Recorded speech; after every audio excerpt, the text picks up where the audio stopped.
తాకట్లో ఉన్న మీ బంగారాన్ని విడిపించి ఆ రోజు ఆన్లైన్ రేటుకి కొంటాం. Sharma gold company. నమస్కారం, వెల్కమ్ టు సుమన్ టీవీ. నేను గీతాంజలి. కొత్త సంవత్సరం వచ్చేస్తోంది. ఇక రిజల్యూషన్స్ కి అందరూ రెడీ అయిపోతున్నారు. ఇక సెలబ్రేషన్స్ అంటే మామూలుగా ఉంటాయా? 24 కి బాయ్ చెప్పి 2025 కి గ్రాండ్ గా వెల్కమ్ చెప్తాం. ఒక రేంజ్ లో సెలబ్రేట్ చేసుకుంటాం. కానీ భారతీయులుగా ఇది మనకి కొత్త సంవత్సరం కానే కాదు అంటారు కొంతమంది పండితులు.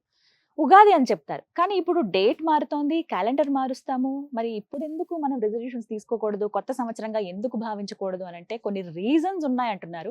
అవేంటో తెలుసుకుందాం.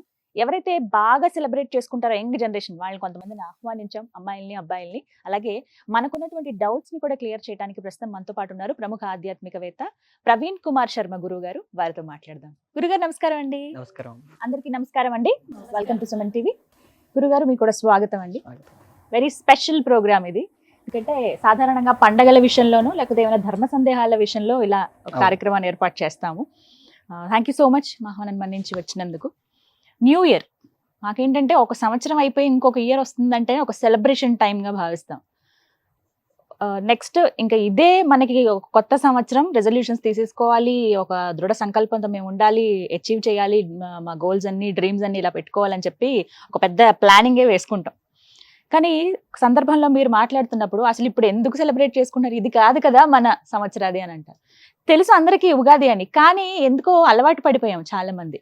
బట్ కొన్ని రీజన్స్ చెప్తారా అసలు ఎందుకు సెలబ్రేట్ చేసుకోకూడదు, ఎలా సెలబ్రేట్ చేసుకోవాలి వీటి గురించి? ఎందుకంటే ఎక్కడ చూసినా ఆ వైబ్ స్టార్ట్ అయిపోతుంది. ఒక 1 month ముందు నుంచే డిసెంబర్ వచ్చింది, ఇంకా లాస్ట్ కౌంట్ డౌన్ కూడా ఉంటుంది. 5, 4, 3, 2, 31st అండ్ 1st అని చెప్పి. సో ఇంత సెలబ్రేషన్ మూడ్ లో మేము ఇంకా రెడీ అయిపోదాం సెలబ్రేషన్ అనుకున్న టైంలో మీరు ఇలా బ్రేక్ వేస్తున్నారు. సో ఎలా జరుపుకోవాలి ఏంటి అనేది ముందుగా తెలియచేయండి. అసలు మొట్టమొదటగా మీరు అడిగింది ఇది పార్టీ మోడ్, రెజల్యూషన్ ఇవన్నీ ఆబ్వియస్లీ ఉంటుంది. అలా ఈ పార్టీ మోడ్ ఎవరు సృష్టించారు, ఎలా వచ్చింది? మీరు గమనిస్తే ఈ జనవరి 1st అనేది భారతదేశము మిగతా ఈ బ్రిటిషర్లు మనల్ని పాలించి మిగతా బ్రిటిషర్లు ఏవైతే కంట్రీలు పాలించారో అవి తప్ప మిగతా ఏ దేశాలు ఈ న్యూ ఇయర్ ని జరుపుకోవు. చైనా ఎప్పుడు ఈ న్యూ ఇయర్ ని జరుపుకోదు.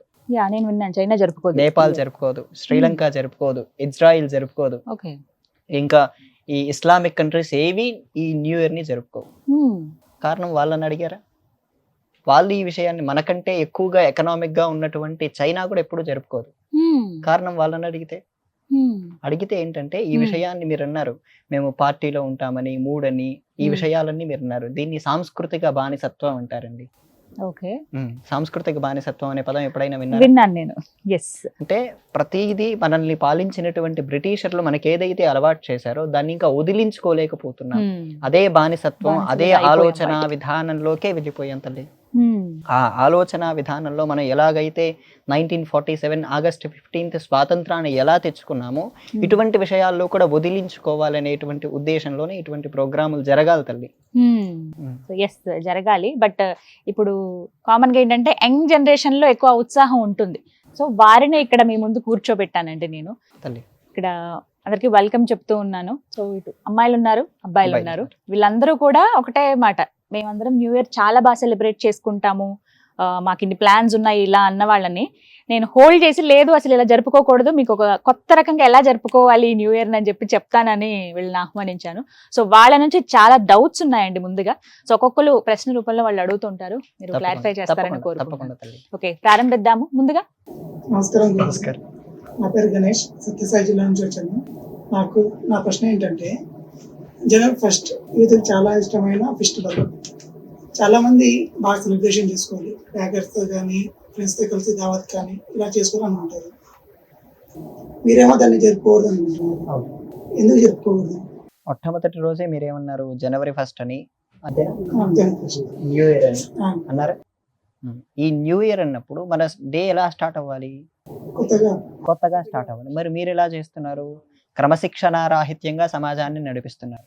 క్రమశిక్షణారాహిత్యం అంటే మద్యం తాగటం, విపరీతమైనటువంటి విచ్చలవిడి విశృంఖలత్వాన్ని పెంచుకోవటం, రోడ్ల మీద బైకులు వేసుకొని బలాదూరుగా జులాయిగా న్యూ ఇయర్ గాని గట్టిగా అరుస్తూ తిరగటం.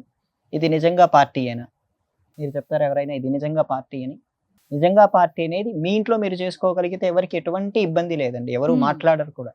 మీరు అది రోడ్ల మీదకి వచ్చినప్పుడు, సమాజాన్ని ఇబ్బంది పెడుతున్నప్పుడు, అది న్యూ ఇయర్ అని భ్రమలో బ్రతుకుతున్నప్పుడు ఖచ్చితంగా అందరు వచ్చి మాట్లాడతారు. ఇది న్యూ ఇయర్ ఎప్పటికీ కాదు. జనవరి Okay. 1 అనేటువంటిది భారతదేశానికి బ్రిటిషర్లు తెలియజేశారు తల్లి. మ్మ్. అంతకుముందు ప్రపంచం మొత్తం కూడా మార్చి 25వ తేదీన ఈ న్యూ ఇయర్ అనే దాన్ని జరుపుకునేవారు. మ్మ్. ఇది ముందు ముందు మ్మ్. ప్రతి దేశంలోనూ ఇటు రోమన్ గాని గ్రీక్ కానీ ఈ సివిలైజేషన్స్ ఉన్నప్పుడు కూడా వాళ్ళ దేశాల్లో మొట్టమొదటగా 25వ తేదీ వాళ్ళు డేట్ పెట్టుకున్నారు, 25వ తేదీ అని. మ్మ్.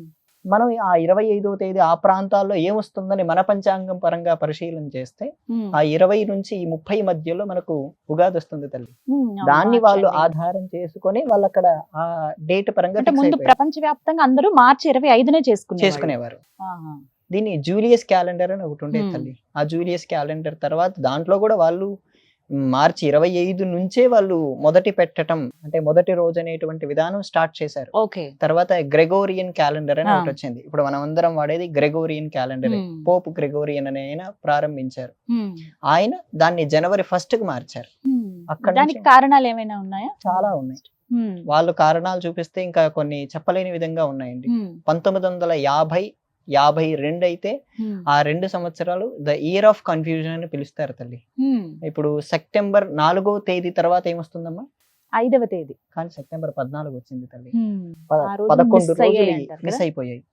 మ్మ్. ఈ ఏం చేశారు వాళ్ళకు కన్ఫ్యూజన్స్ చాలా వచ్చాయి. మ్మ్. ఈ జూలియస్ క్యాలెండర్ అని ఈ గ్రెగోరియన్ క్యాలెండర్ అని ఇలా రకరకాలుగా వాళ్ళలో కొన్ని సృష్టించుకొని వాళ్ళలో కొన్ని విభేదాలు వచ్చాయి. మ్మ్. దాంతో వాళ్ళు కొత్తగా చేర్చినవి ఆ రాజులు చెప్తూ ఉంటారు. మ్మ్. మనకిప్పుడు రాజరిక వ్యవస్థ ఈ దేశంలో లేదు, మ్మ్. కానీ ఇప్పటికీ యూరోప్ లో రాజరిక వ్యవస్థే ఉంది. మ్మ్. ఆ రాజులు ఏది చెప్తే అది మార్చేసేవారు. మ్మ్. కొత్తగా శాస్త్రీయంగా ఇవేం పరిశీలించారు. రాజుగారు చెప్పారు చేర్చాలి మ్మ్.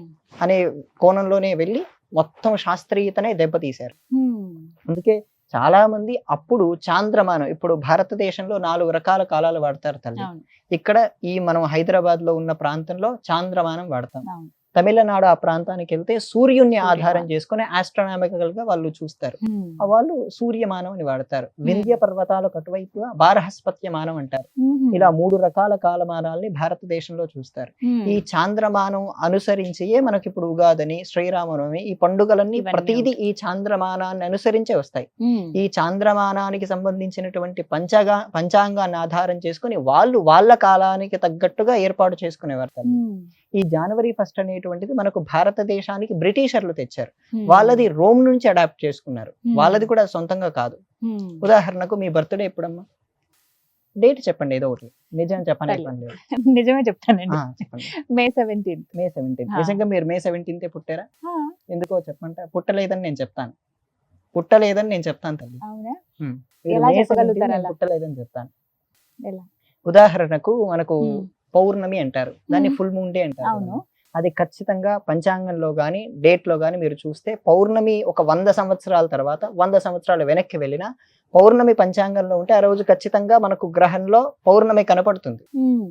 కదా. అవును. ఓ 100 సంవత్సరాల తర్వాత వెళ్ళినా సరే నేను పౌర్ణమి ఎప్పుడో నేను అలాగే చెప్పగలను చేస్తాం. ఇప్పటికిప్పుడు. ఆ, కానీ మీరు మే 17 అనేది పుట్టినప్పుడు డేట్ పరంగా మారిపోతుంటాయి తల్లి. మారుతాయి.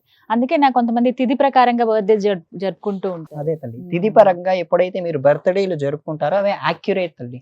మ్మ్. మీరు ఇప్పుడు గ్రహానికి అనుసరించే కదా తల్లి చేసుకోవాల్సింది. ఈ భూమండలం ఎప్పుడైతే గ్రహం ఈ చంద్రగ్రహణం గాని సూర్యగ్రహం గాని మ్మ్. ఇటువంటివి ఎలా వస్తున్నాయి గ్రహణాలు మ్మ్. అవి యాక్యురేట్ గా మనం చెప్పగలుగుతున్నాం. అవును. మరో 100 ఏళ్ల తర్వాత ఎప్పుడు గ్రహణాలు వస్తున్నాయో కూడా చెప్పగలిగినటువంటి సమర్థత కలిగిన వాళ్ళు మన దగ్గర ఉన్నారు. జ్ఞానం ఉంది. మ్మ్. అప్పుడు మీరు మే 17 పుట్టనట్టే కదా తల్లి. ఖచ్చితంగా పుట్టినట్టే. ఇప్పుడు మీరు అన్నాక అర్థమవుతుంది ఎప్పుడు అనేది. నేను ఇంకా వెతకాలి తిథి ఒకసారి. చూసుకోండి. ఆ మ్మ్. తిథి ప్రకారంగా ప్రతి సంవత్సరం మారుతూ ఉంటుంది. మ్మ్. ఉదాహరణకు మ్మ్. మనకు పాఠ్యమి నుంచి మళ్ళీ పౌర్ణమి వరకు, పౌర్ణమి నుంచి మళ్ళీ అమావాస్య వరకు ఇలా Okay. 15 రోజులు తిథులు గమనించుకున్నారనుకోండి. మ్మ్. కృష్ణపక్షం శుక్లపక్షం శుక్ల. ఇలాంటివి చూసుకుంటూ మీరు చేసుకోగలిగితే మీరు సరైన రోజుల్లో చేసుకున్నట్టే లెక్క తల్లి.